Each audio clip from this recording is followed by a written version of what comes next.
Yahudi Internasional.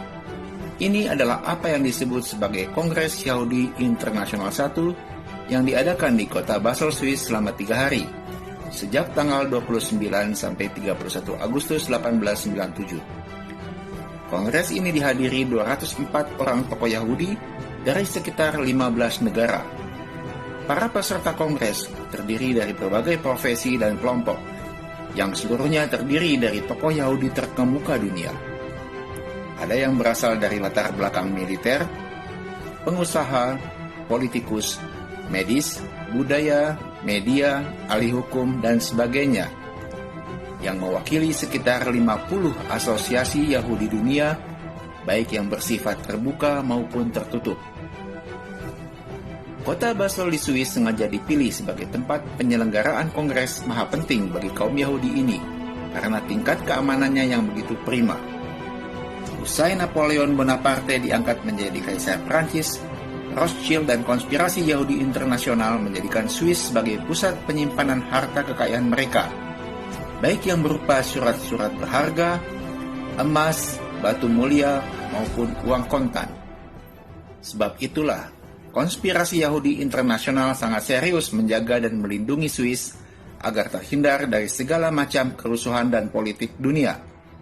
Sampai saat ini, para pengusaha dunia, konglomerat internasional, dan juga para diktator dan koruptor kelas kakap, bahkan raja dan presiden sekalipun, banyak yang menjadikan Swiss sebagai tempat utama untuk penyimpanan uang haramnya tanpa perlu cemas uang itu akan diganggu. Swiss dikenal aman sampai saat ini. Mengapa para tokoh Yahudi dunia merasa perlu bertemu di satu tempat selama 3 hari secara maraton? Apa latar belakang Kongres Gerakan Zionisme ini? Kita sekarang terbang ke tanah Palestina. Ada sebuah bukit karang di sebelah barat daya kota suci Al-Quds atau Yerusalem, yang selama berabad-abad lalu bukit karang ini dikenal dengan sebutan Zion. Ada yang menyebutnya Gunung Zion, ada pula yang menyebutnya Bukit Sion. Ini dipercaya sebagai lokasi di mana King Solomon atau Nabi Sulaiman alaihissalam pernah membangun istananya yang selain penuh berisi harta kekayaan, juga benda-benda mistis dan begitu penting bagi kepercayaan Yahudi Kabbalah. Sebab itu, Majelis Tertinggi Ordo Kabbalah mengutus salah seorang anggotanya yang juga merupakan tokoh gereja Yohanit bernama Godfroy de Bouillon pada Perang Salib Pertama untuk membangun sebuah gereja benteng sebagai markas utama Ordo Sion yang dibentuknya. Namun sejalan dengan perkembangan waktu, istilah Sion kemudian tidak hanya sebagai sebuah nama tempat, melainkan juga memiliki arti sebagai suatu ideologi dan gerakan orang-orang Yahudi untuk kembali mendiami seluruh wilayah Palestina dengan beribu kotakan Yerusalem.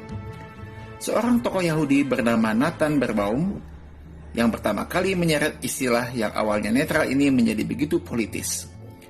Pada 1 Mei 1776, hanya 2 bulan sebelum Amerika Serikat mendeklarasikan kemerdekaannya, Nathan mencetuskan Zionisme sebagai gerakan politik bangsa Yahudi untuk merebut tanah Palestina dari bangsa Filistin. Gayung pun bersambut. Beberapa pentolan Yahudi mensosialisasikan istilah politis ini untuk menyatukan perasaan dan persepsi bangsa Yahudi agar bersedia mencurahkan perhatiannya ke Palestina. Yehuda Al-Khalaj tercatat sebagai tokoh Yahudi yang pertama kali melemparkan gagasan mendirikan negara Israel di tanah Palestina. Zvi Hirsch Kaiser menulis buku berbahasa Yahudi berjudul Derishat Dion 1826 yang mendukung ide dari Yehuda Al-Khalaj dan memaparkan kemungkinan-kemungkinannya. Saat itu para tokoh Yahudi bukannya tidak paham bahwa tanah Palestina sebenarnya bukan merupakan hak milik mereka. Namun karena Talmud, kitab hitam bikinan pendeta-pendeta tertinggi Yahudi, menyatakan tanah Palestina sebagai tanah yang dijanjikan bagi bangsa Yahudi, maka tanpa reserve mereka pun mengikutinya. Moses Hayes, seorang Yahudi Jerman, melemparkan gagasan pertamanya bahwa untuk menguasai Palestina, maka Yahudi harus menggandeng orang-orang Barat yang memiliki kepentingan yang sama untuk kembali ke Palestina setelah kekalahan yang memalukan atas kaum yang dipimpin Salahuddin Al-Ayyubi beberapa abad lalu. Ide ini mendapat dukungan dari beberapa tokoh kolonial Barat yang memiliki sejumlah pertimbangan. Antara lain, adanya konfrontasi antara Eropa dengan Turki Utsmaniyah di dunia Arab. Lalu Eropa juga menyadari diperlukan satu benteng di Timur Tengah yang bisa digunakan untuk melayani kepentingan Eropa, dan Yahudi bersedia melakukan itu.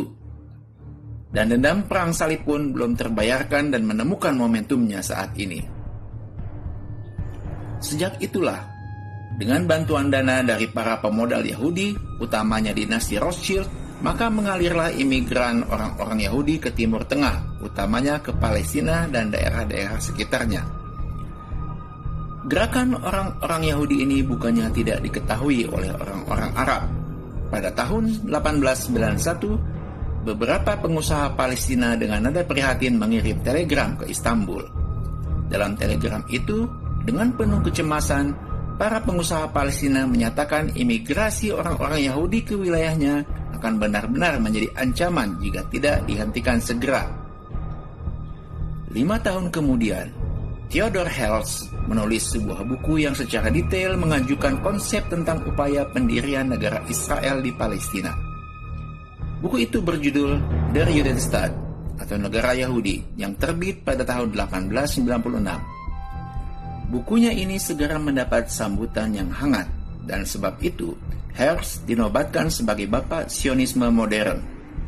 Strategi perjuangan Yahudi oleh Herzl secara singkat bisa diungkapkan dalam sebuah kalimat singkat namun penuh arti.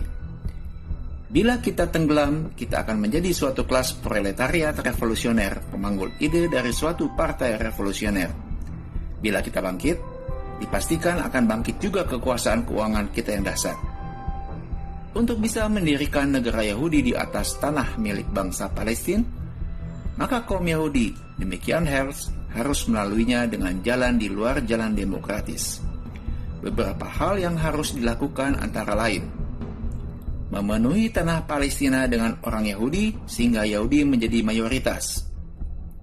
Seiring dengan itu, menjadikan warga Palestina sebagai warga minoritas dengan berbagai cara yang bisa dilakukan seperti pembersihan etnis, perang, penyebaran bibit penyakit, pembukaan lahan kerja di negara tetangga, dan sebagainya. Rekayasa demografis ini terus berlangsung hingga hari ini. Selain itu, garda terdepan bangsa Yahudi juga harus memaksakan dunia internasional untuk membuatkan undang-undang yang melegitimasi keberadaan Yahudi di Palestina. Inilah pokok-pokok strategi pendudukan Palestina. Herzl mengatakan, "Kami akan mengeluarkan kaum tidak berduit, maksudnya bangsa Filistin, dari perbatasan dengan jalan membuka lahan-lahan pekerjaan di negara-negara tetangga, dan bersamaan dengan itu mencegah mereka memperoleh pekerjaan di negeri kami. Kedua proses itu harus dilakukan secara senyap dan rahasia." Sembari mempropagandakan hak sejarah orang-orang Yahudi atas tanah Palestina yang tentu saja berisi kebohongan, dan mendelegitimasi keberadaan orang Palestina di tanahnya sendiri, Herz kemudian berangkat menemui Sultan Abdul Hamid II yang tengah berada di tampuk kekuasaan Turki Utsmaniyah.